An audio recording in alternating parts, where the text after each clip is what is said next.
बरं झालं बाई जगदंबा, तू आलीस. जेवणाची समधी तयारी झाली आहे. तू पानं वाढायला घे.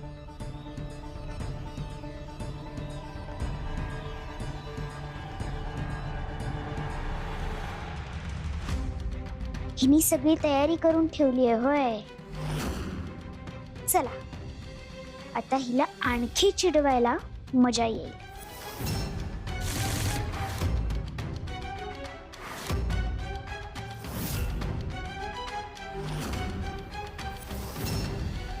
झालं सगळं मांडून.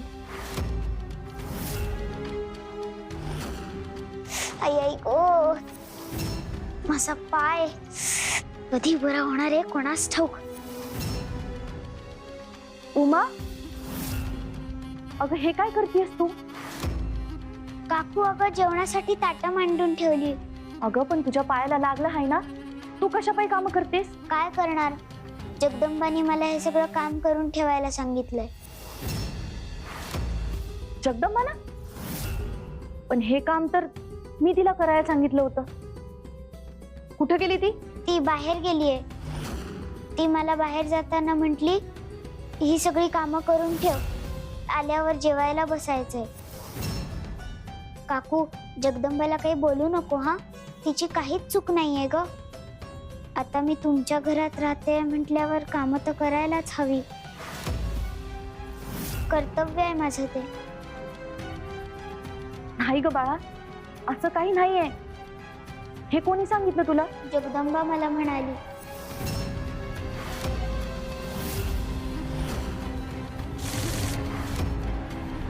जगदंबा, जगदंबा, इकडे.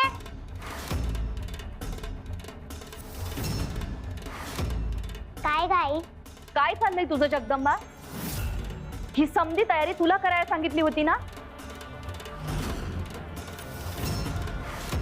तू उमावर हे समधे कामं ढकलून बाहेर कुठे निघून गेलीस?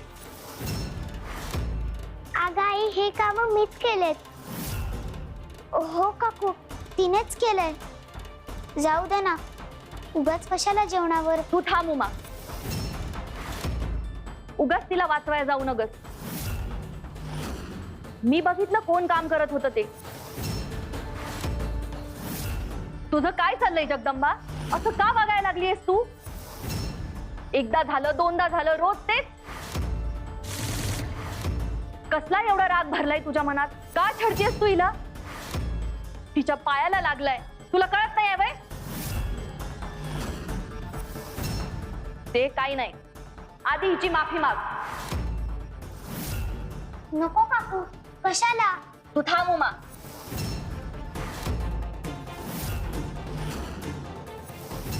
बघतेस काय माझ्याकडे?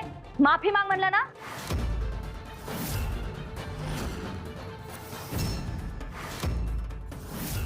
मला माफ करू मा. ठीक आहे ग. तुझं वागणं ना खरंच काही कळेन असं झालंय मला जगदंबा. जशी जशी मोठी होतीये तशी तशी बिघडत चाललीयस तू.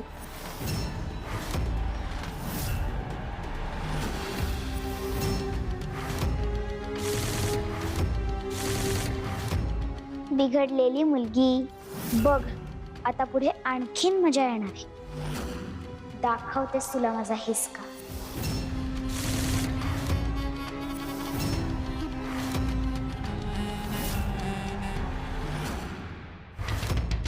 सारखं मी आणि मी. सम्राज्ञी, त्रास होतोय, सोडा. आता तुला आम्ही बघतोच.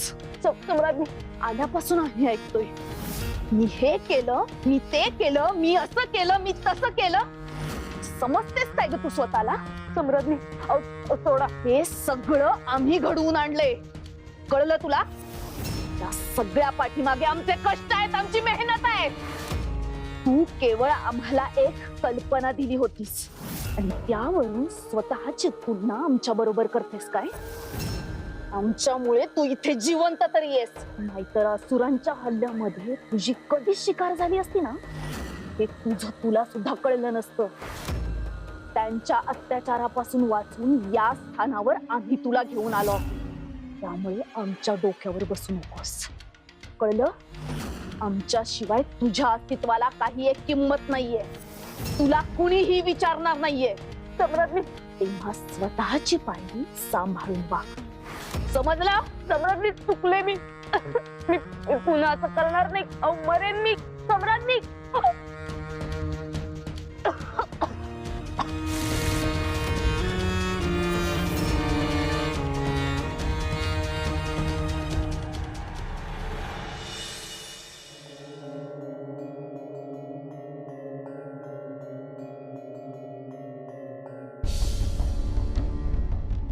यावेळी या रिपूने मला पूर्णपणे अडकवून टाकले. घरात तर तिने प्रत्येकाला आपलंसं करून ठेवलंच आहे,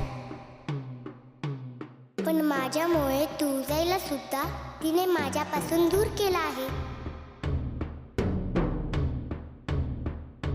मला काहीतरी करून तिचं खरं रूप सगळ्यांच्या समोर आणावंच लागेल.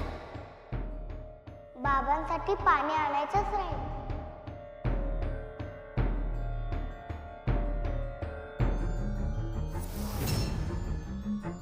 जगदंबा जगदंबा, किती भोळी आहेस ग तू.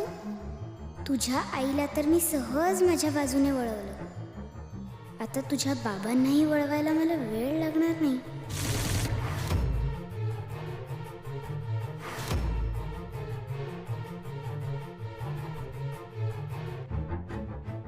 उमा, अगं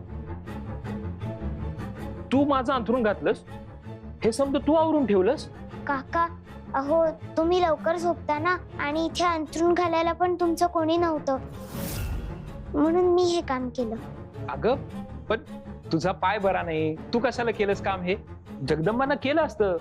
रोज हौसेनं करते ती. माहिती नाही हो का आज इकडे आली नाही. ती माझ्यावर रागवली आहे ना, म्हणून तिची काही करायची इच्छा नसेल. असं पण हे लई चुकीचं आहे. म्हणजे मनात राग असला तरी आपण आपलं काम करायच पाहिजे, नाही का? जगदंबा, काय बाबा? हे समद घालायची जबाबदारी तू घेतलीस ना? मग आज का पूर्ण केलं नाहीस?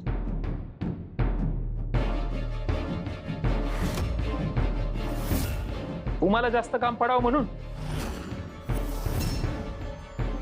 अगं ती बिचारी पोर लंगडत पाय सांभाळत समद केलं तिनं. जगदंबा, तू उमाचा असा रागराग करणं बरं नाही. तू रागवली तरी सुद्धा समद काम कराया, समद्यांना मदत कराया ती किती पुढे असती बघतीस ना? आणि तू काय बोलतीस तिला? तुझं आज सकाळचं पण बोलणं मला अजिबात आवडलेलं नाही.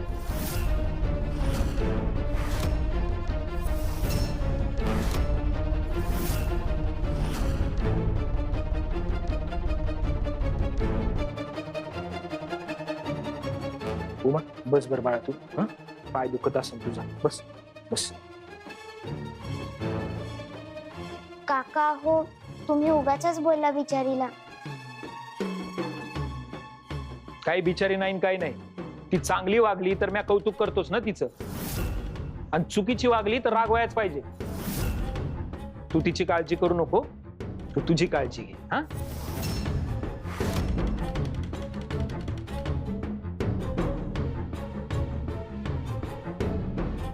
मला तर जगदंबाचीच खूप काळजी वाटते हो काका, कारण पुढचा जो मी डाव टाकणार आहे त्यानंतर जगदंबा वाचूच शकणार नाही.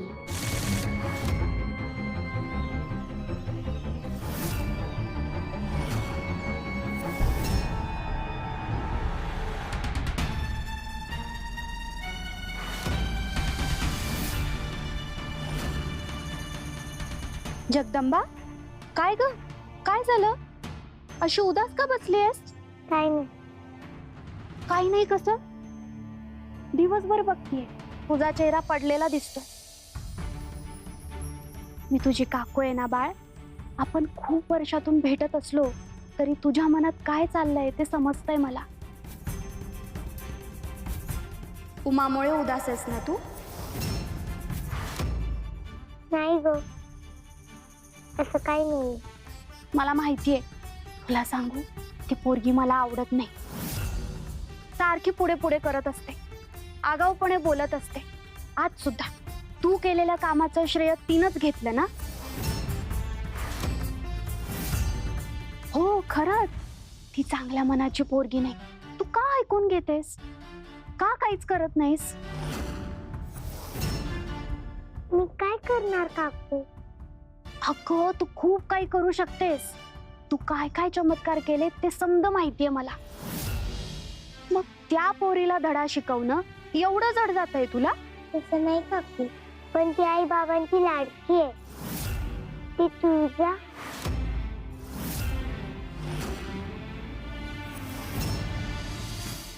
तुळजाची भक्त आहे ती. ते काय बी असू दे, पण ती माणूस म्हणून चांगली नाही ना.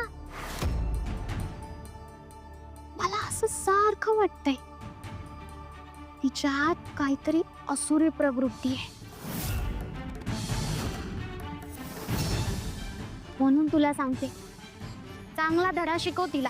म्हणजे काय करू? अगं असुराला शासन मिळालं पाहिजे ना. मग तिच्या आत जर असुर असेल तर त्याला शासन मिळालंच पाहिजे ना. आणि यात काय बी चुकीचं नाही. आणि तू तिच्या भोळ्या बाबड्या रूपावर जाऊ नकोस. चांगला धडा शिकव तिला. तिच्या आत जर असुर असेल तर त्याला असुरासारखी वागणूक मिळालीच पाहिजे.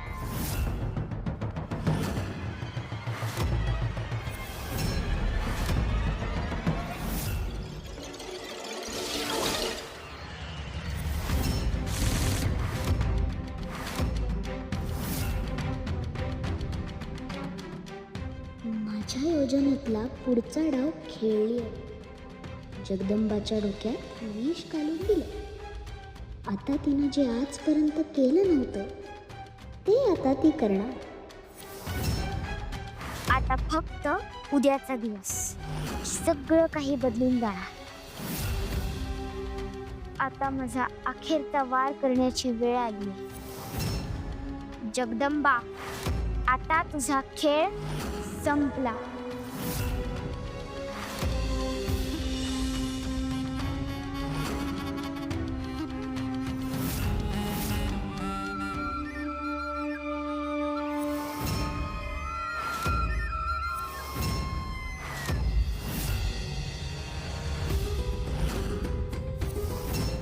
किती वेळा वाजवत राहायची मी बासरी?